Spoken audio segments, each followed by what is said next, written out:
te ne pare? Che te ne pare?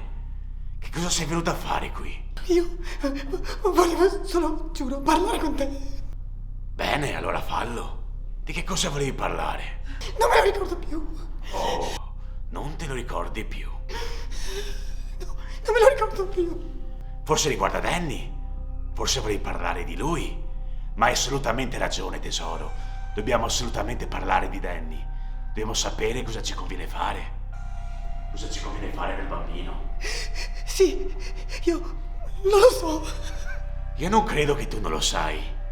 Io credo che tu abbia idee molto precise riguardo nostro figlio Danny. E vorrei tanto saperle anch'io, tesoro. Dovremmo portarlo da un dottore. Da un dottore, sì. Tu credi davvero che sarebbe giusto farlo visitare da un dottore? Sì, io credo di sì.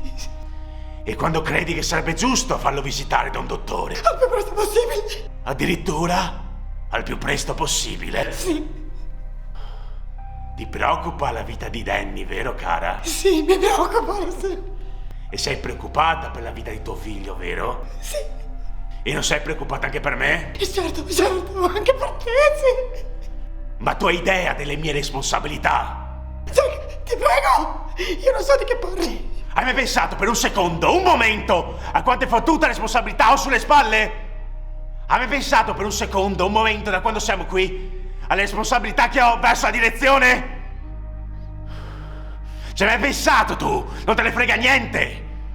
Che i proprietari hanno fiducia in me, che ho sottoscritto una lettera, un impegno, un contratto, con cui ho deciso di prendermi queste responsabilità. Hai la vaga idea di che cos'è un principio etico e morale? Ce l'hai?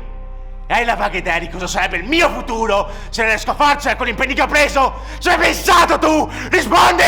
Jack, io voglio tornare in camera mia, ti prego. Perché? Perché sono confusa. Sono confusa. Ho bisogno di 5 minuti. 5 minuti, ti prego. Tu hai avuto tutta la tua porca vita per pensarci su. Cosa vuoi che siano 5 minuti in più o in meno? Stammi lontano.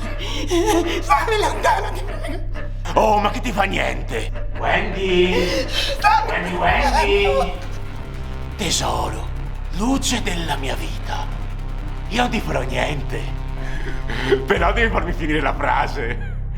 Io non ti farò niente. Semplicemente in quella testa te la spacco. La faccio in 1000 pezzi.